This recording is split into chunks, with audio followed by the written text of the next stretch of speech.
Randos, what's going on? It's your boy Ace, and we gotta talk about Dragon's Dogma 2, man. This game, in my opinion, is truly incredible, and please understand that everything I'm saying in this video comes purely from opinion and experience with the first game and my first 8 hours of playing the second game so far. Just if you disagree with anything I'm saying, feel free to comment. Make sure you like and subscribe as well. And thank you for being here. With that being said, I gotta say I'm very, very impressed with Dragon's Dogma 2. I played the first game.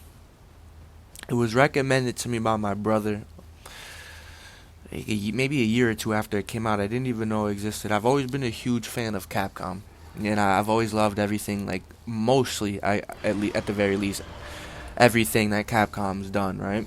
I've always been a huge fan of them. So my brother told me about this game. I couldn't really even fathom the fact that Capcom made an open world RPG. And I tried it out, and I was so impressed. It was so dope. I didn't understand why people weren't talking about this game. Like, these boss battles were truly incredible. It felt so cinematic.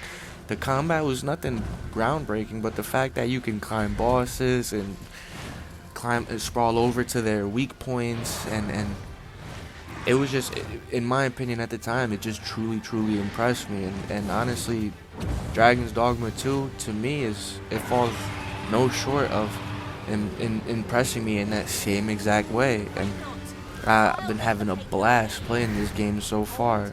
Like, as you can see in the footage, I'm literally just traveling to the next main mission, just minding my own business, and out of nowhere, at first, I see the shadow of the griffin flying over me on the grass that I'm walking on, and then I look up and it's just flying above me, and I'm thinking, because in the first game you see the griffin, and it kind of it flies, and then kind of leaves you alone. And if anybody watching, if you remember that part of the first game, if I'm wrong, please feel free to correct me. But and then you have your actual encounter with it, and then you have your third encounter with it where you fight it until it dies, because in the second encounter it runs away. But when you see it, it's just flying above you. So when I was playing this, in this moment, I thought it'd be the same thing.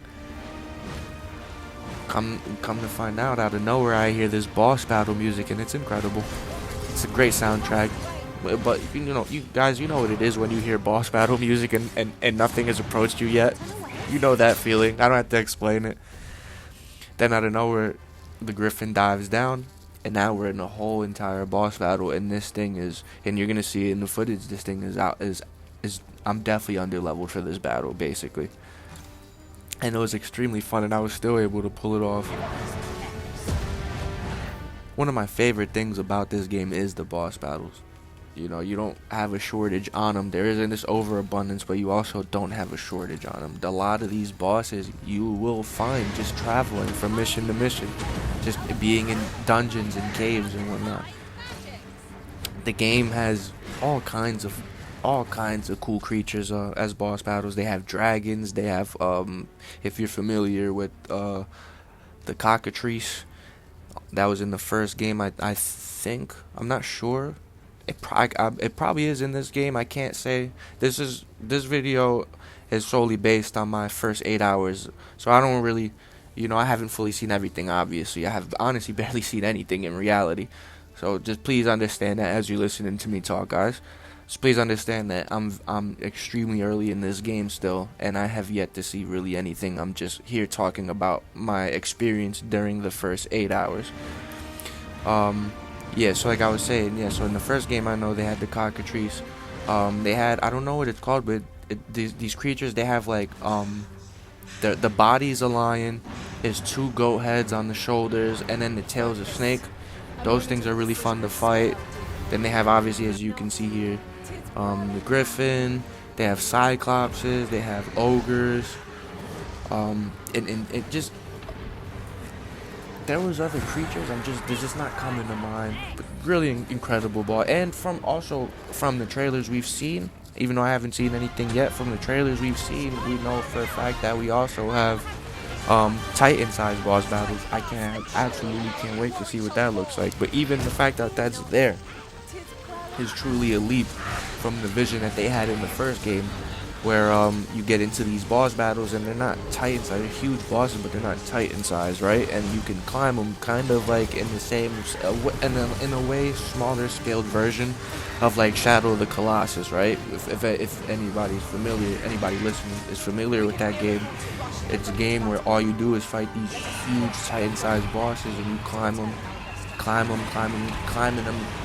In itself is like a puzzle, damn near, and then you finally get to a vital point. In this game, it's like a smaller version of that with the bosses. Look, as you can see right here, I run right up to climb on the boss, but I didn't realize that the fire damage that it's literally taking would damage me as well, so it throws me right off. And I thought just even a little detail like that was incredible in my opinion. Everything about this game I've seen so far, at least, I've really thoroughly enjoyed. I haven't had any problems with. The only one problem I've had maybe is that sometimes when you're in combat, the camera zooms in a little bit too much, and that's no deal breaker. It is what it is, you know. But that's maybe the only one. If I had to be nitpicky, that's literally just me being nitpicky, not me telling you what I really dislike or hate, because I don't really dislike or hate anything about this game so far. There's some controversy surrounding the game. There's two big ones. One is the performance, and two is the microtransactions. I want to go on ahead and say before I speak my mind that that is literally what I'm going to be doing, is speaking my mind. Please don't take what I'm saying as fact. Please don't take it as, please don't be offended by it. And also understand that I don't mean to diss anybody who thinks any differently. The microtransaction, there was a list of things that was available for that you can purchase through microtransactions. I apologize, guys, I can't even speak properly still after 28 years. But a list came out, right? And it's a lot of things. And I think one of the biggest problems with the list, one was the prices, and two was the fact that they're charging for crystals that you use to fast travel. Now, I know some of you guys haven't played the first game and you're coming into the second game. This is your first experience. I've played the first game literally 7 times. Right before this game came out, I was beating my 7th playthrough on the Switch version because I thought it'd be really cool to play the game handheld. I want to be the guy to tell you guys, that all of the items on that list, randos, you can get through the game. You don't have to even look at that list. I promise you, those quarter crystals, it's so garbage that they're selling them like that. It's so garbage that the game has microtransactions. Yes, all this is facts, but here's another fact. The first game barely had fast travel. The allure of Dragon's Dogma 1, at least, was that you are to be exploring the majority of this game on foot. You barely get any of those crystals in the game, and by the time you get them and place them down to use for fast travel, they're kind of useless because you've already been in that area and now there's really nothing else to do. You don't even have no point to going back to that area. Now, that was my experience with fast travel in Dragon's Dogma 1. I don't want it to sound like this justifies the fact that they're literally selling fast travel crystals for $3. Is that egregious? For sure it is, but I promise you, you don't have to buy them, and I promise you, you will get those throughout the game. Even before they were selling them, these were very rare items. It doesn't justify the fact that they're selling them now, but I promise you, fast travel was not a thing before they were trying to sell you it. I promise you guys. This game had very little fast travel already. Also, the other controversy I've seen was the performance. Hey guys, take a look at it for yourself. I won't even go on the whole spiel about how I feel about that, but take a look at it for yourself. You let me know. Is this not good enough for you? And if you say no, I respect it, because you spent your money on this game, and you should be able to have, you should be allotted and allowed to have your expectations and your opinions and feel how you feel without anybody judging or dissing. I totally respect everybody's opinions, but Because for a dude like me, this is not a problem. Not in the slightest. Not in the absolute slightest. I grew up playing games that looked way worse and were probably even better than this. Story-wise, you know, and so this doesn't bother me in the absolute slightest, honestly. And this performance, actually, they said that it would be around 30 frames. This was actually a lot better than I thought it would be. I thought when they said around 30 frames, I thought that was their low-key way of saying, yeah, this is going to be 30 frames. Come to find out, it's a little bit more. Like I said, if this isn't good enough for you, understand that my opinion is not a diss. I fully respect that. If you spent your hard-earned money and you expect something to be one way, who the hell am I to tell you you should, or you have to accept something? If you don't, I think the microtransactions and the frame rate, I think it's blown out of proportion. But if you don't, more power to you, and good on you for having your standards and not just buying something and suffering through something that you don't like because you know what I'm trying to get at, guys. I couldn't find the words to finish that statement, but you know what I'm trying to get at. You know, good on you for having those standards, but some of us, we don't really care, and it's not. And for some of us, our standards and expectations are a bit lower because we just, at the end of the day, want a good story, good combat, and a nice looking game. Doesn't have to be graphically groundbreaking or performance-wise. I just want a pretty looking game, a great story, and some great combat. And some great voice acting, and I genuinely feel like I got all of that out of Dragon's Dogma 2.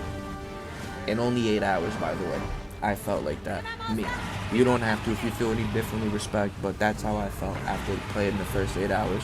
Is this game a 10 out of 10? No. Was the first game a 10 out of 10? No. Definitely not. I'd give the first game I could rate, because I beat it a bunch of times, I give it a 9 out of 10. I can't rate this game, because I haven't beat it. But I can say I have one problem with this game out of everything I've seen so far, and it's so nitpicky that I could basically damn near could basically say I have no problems with the game at all. So with that being said, man, I'm out of here, guys. I just wanted to share my thoughts on Dragon's Dogma 2. I was a huge, I am a huge fan of this franchise and super huge fan of the first game. I thought it was amazing and like such a fun experience.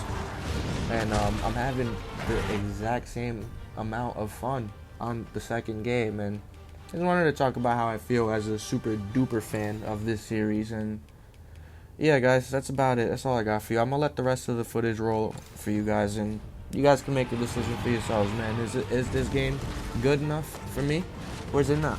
And if you say no, I respect you, and more power to you. And I respect the fact that you have standards. Excuse me. Still can't talk. But if you say yes, this game is good enough for me, oh man, you are gonna be in a world of fun. Truly. Guys, I'm out of here for real this time.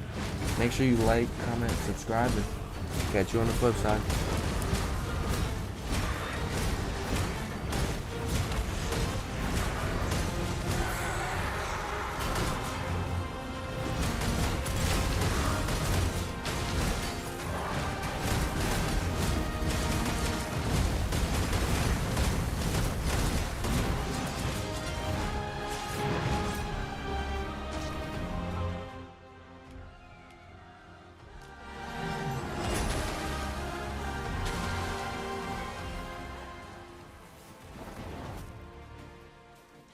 Huzzah! What a team we make, Arisen!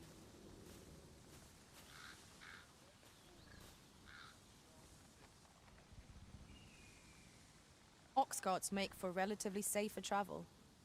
I wouldn't mind a chance to doze off as the hills roll by.